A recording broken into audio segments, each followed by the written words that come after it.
Some shit like that. He said, I can't remember who exactly he said, but it was something along those lines. Otis Redding, So some we're going to bullshit. go to this topic real quick. Mental health and the stigma in the Black community. Cypher, I think that was your Ooh. topic, correct? Do you want to start off with a sentence? Let us know how you feel about that. Ah,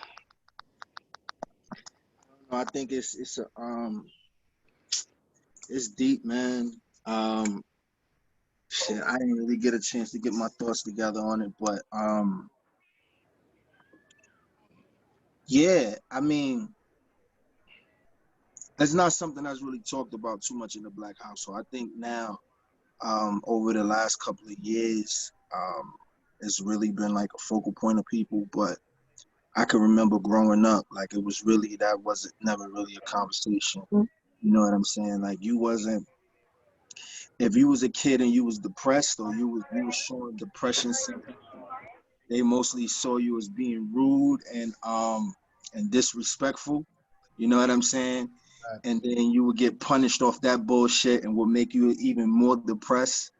Now, I think we have a lot of trauma as grown individuals in Mm-hmm. society now because of shit like that, the way we was handled by previous generations of people, which is one of the reasons, even though I feel like this generation is a little bit too soft, like we're really getting into an era where everybody's a little bit too soft.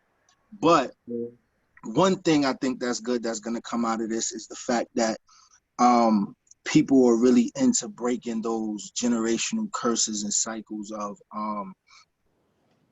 putting your kids through unbelievable trauma and not really noticing or wanting to notice and fixing it and loving, you know what I'm saying? Like embracing your children and giving them some type of love and affection and things like that. I think that's really what's wrong with a lot of us now, especially a lot of our millennials, because the parents wasn't doing that shit back in the days. And the parents before that wasn't doing that back in the days. You know what I'm saying? It was more so like you're gonna listen to me and this is what it is, or I'm gonna beat your ass and you know what I'm saying? It wasn't really like I always tell people I grew up with two hardcore parents, B. I never had the nurturing parent. So sometimes I gotta step back and realize that everybody wasn't raised how I was raised. You know, gotta kinda have a balance. But yeah, I think it is a stigma. It's not really something that's discussed in the households, yo. Yeah, And I yeah. think Just we to, Yeah, saw I would have to agree. hold up, D. Just to Uh-huh. fill you in, we're talking about mental health and the stigma in the Black community. Go ahead, D. Well, I remember when me and my ex-husband split. Um, I met him when I was 15, and we split when I was like 29. So we were together for a long time. And I remember going to my parents and telling them that I'm going to seek counseling to get through because I couldn't make sense of it, you know?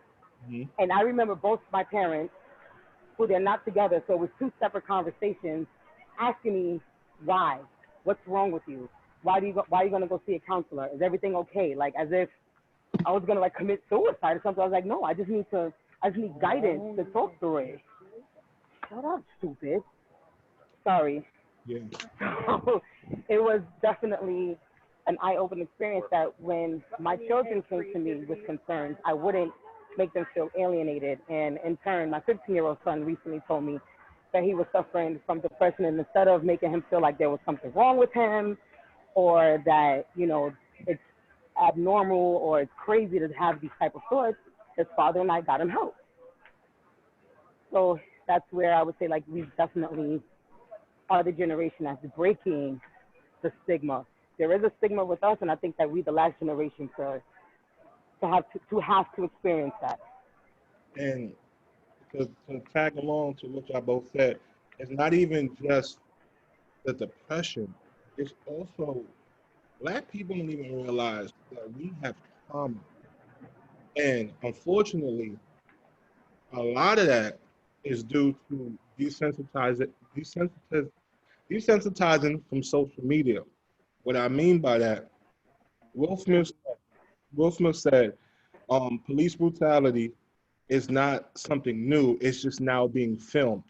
And because of social media, we have access to it on such a rapid basis that you don't even know it puts something in your mind that like it puts an extra layer of fear in some people and trauma. Like I think I spoke about this a couple ago. I had gotten into a small situation where I had like kicked the door of a bank and the shit broke or whatever, and the cops came.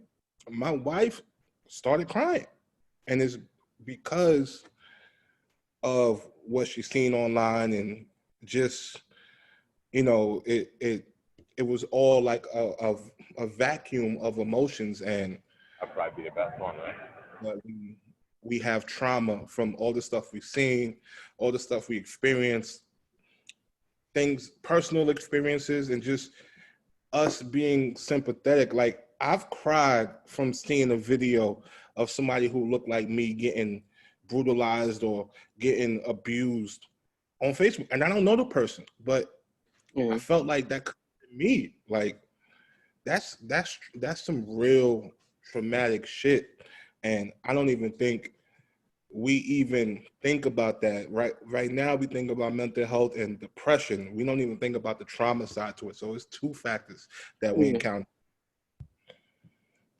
Oh no, it's definitely trauma. Yeah, all of that wrapped up in one, man. The black community is a hard community to grow up in. All that shit wrapped up in one. But like, I think my problem, like one of my problems, is I don't cry when stuff like that happens. I'm more so my blood boils, and it's like I'm enraged. Like I'm not even crying. Like I'm to the point where it's just like, boy, I'm with the shits now. Like it's just, you know what I'm saying? And that's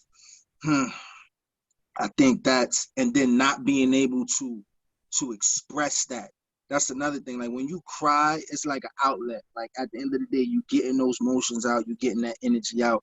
But like when your reaction is more of a physical, more of like, you want to really like do something physical to it and you can't get that out, that shit is a real buildup. And it comes, and I've noticed that it definitely comes out in other areas and other ways. You know what I'm saying? You find yourself very snappy. Be like, yo, why did I snap because of that? Like, yo, why the fuck am I so snappy today?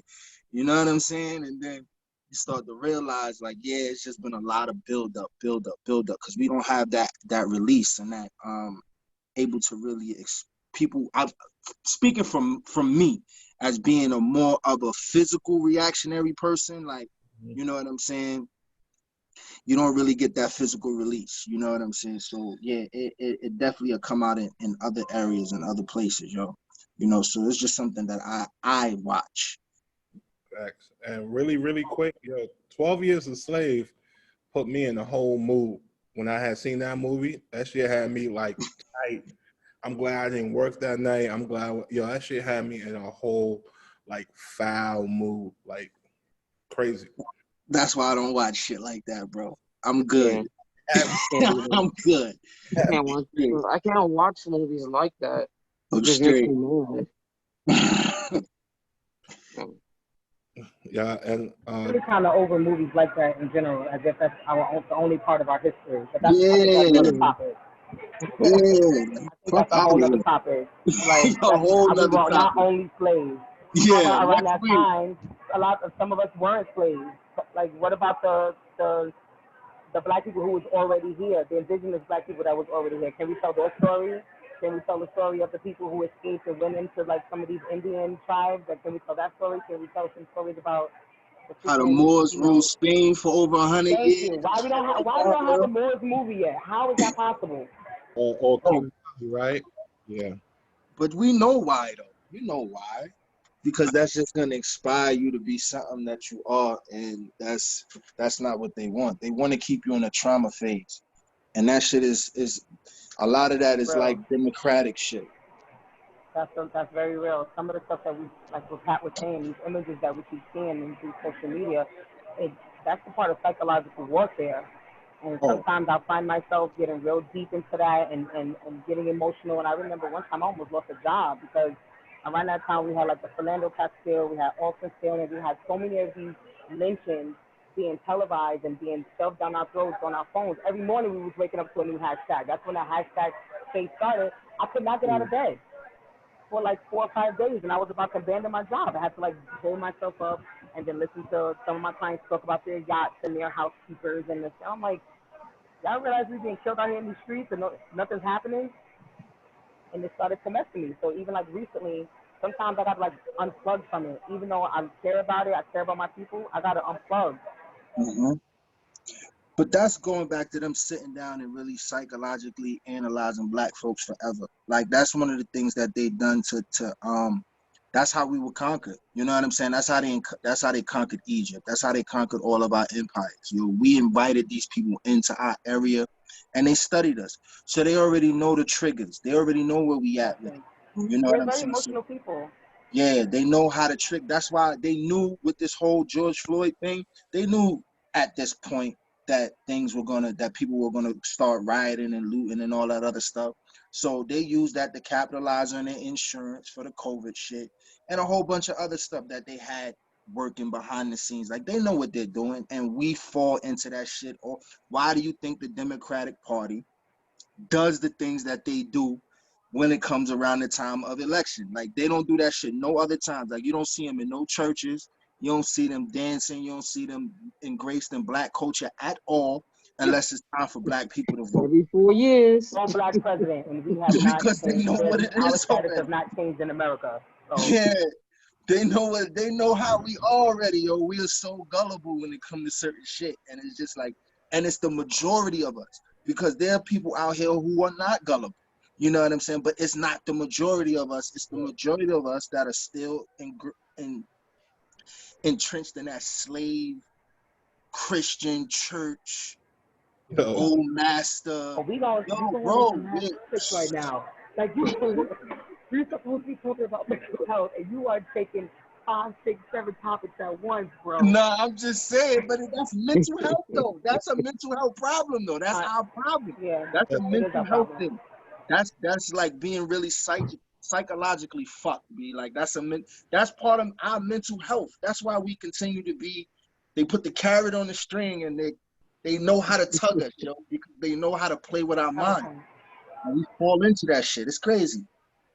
Ah, my people, I love us, but hey Monique. So we are talking about mental health and the stigma in the black community. Would you like to chime in, or you good?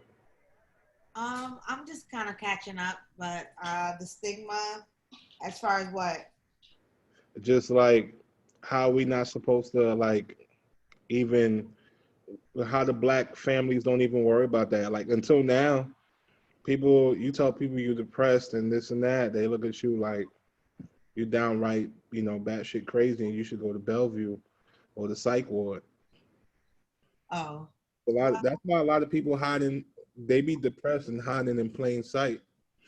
I just found out one of my good friends is depressed, and he's always the life of the party. So it kind of threw me off that he suffers from depression. It really made me go, "Wow, that Robert Williams thing is really real." Like, Yeah. it's really. When you're depressed, you don't show it out to anybody unless you want somebody to know that Mhm. you're depressed. Like, I suffer from depression. I've been suffering from it since high school. So that's like, what, 17 years ago? 18 years ago? Nobody really know unless I told them. I know, like, growing up, like, if I told my mom I was depressed, I was always deemed antisocial or just a loner. Like, I would literally go to school and just, go through a regular day of school, just have my headphones on all the time. Nobody ever bothered me. Nobody would know I was depressed unless I showed signs. And there are signs of people being depressed. Like if they don't clean their room, they're always in the dark. They have like soda bottles laying around. They don't take care of themselves. You won't know unless you see the signs or you know the signs. Oh, it is what it is at this point. But now people are more, let's see, are more into it. I think like Mm-hmm. they're recognizing people being depressed because there's a lot more people committing suicides because of depression. Like you said, Robin Williams. Was that the lead singer for Linkin Park? He was Yeah. depressed. He killed himself. You know, there was a couple other artists that done the same thing. You would never know, especially these people that are talented. And especially with artists, you will never know that they're depressed. Like I was just watching the DMX thing, the rough Yeah, artist thing, I was gonna say and him saying that his mom left him out of school or some program for 2 months and just left without saying anything. That is traumatic on a person. Very, very traumatic. Like even watching him cry, even for a little bit, that shit hurts. Um, Wait, so he suffered from depression, or yeah. It's I like, wouldn't say that he suffered from depression, but it was traumatic to his life, his lifestyle. nah, he's depressed because just like you said, when your friend is the life of the party, that's just a character that they create. You feel what I'm saying? That that character is because just going back to the DMX thing, that's what I was gonna touch on because he said that was he created X to keep Earl safe. You know what I'm Yeah, saying? Because Earl was the vulnerable one, and he knew that because of everything that was going on in his life, he couldn't be vulnerable anymore. So he created X, and X is the person that got him through the shit. And that's the type of shit that we do. Like we create these characters. You know what I'm saying? That you feel like this is the person you have to be in society to get you through because there's nobody paying attention or there's nobody listening to you. You feel what I'm saying? And the only person that they're gonna listen to is this guy. You know what I'm yeah, saying? Some people become the life of the party and some people become the knucklehead that's knocking people upside their head. You know what I'm saying? Because when they're acting talking to out. you, you're not listening to them. So okay, cool. This is the only way you're gonna listen to them. You know what I'm saying? So yeah. And then when you listen to some of the comedians, it's the same thing. They always say, yo, when they was growing up, you know, they was going through shit in school, being bullied, this and that, and they learned that to keep people off their back, they had to be funny. That's just a character you creating. You know what I'm saying? Because nobody's listening to the other side of you. So that's another part of that mental health thing that we go through that people are not really paying attention to. You know, and I still think even though in this day and age, it's still a stigma. Like people not really listening. Like, yeah, Yeah, you hear somebody say that they're depressed, but I don't really think people are really taking it as serious as it is. Like you're not really listening, you know. But I mean, who It knows? is. I think as far as it relates to the Black community, as many things, it really comes down to a lack of education and a lack of knowledge. I think that, you know, even the stigma we make fun of, you know, Mm-hmm. we joke about it. So I just think it's a lack of education, like a lot of things that we do lack. You know what I mean? And I just think whenever someone ever talks about the things that we need to change, I always just say like we need a lot of counseling. We need a lot of mental and reflection and perception changes. You know what I mean? And that's really the way that we're gonna really get some change around here. It's really in our mental. A lot of these things are engraved in us. And I think it has gotten better. I mean, even the fact that Empire was like, oh my goodness, they talked about bipolar and like that was such a big deal. And I guess for me, I didn't really look at it like that, but I guess in reality it is because it's not something that's talked about. But yeah, we suffering from all of these things, and you know, we just not taking it serious. This shit is crazy. yeah. Um, Ayana, you want to Oh, chime in? I think they can see me already. Hi. What's up? How do you do this where it's like for everybody? You talking? Good, good, good. So we're gonna move on to the next topic, and I know the women gonna have a lot to say. That's why I'm kind of glad they're here.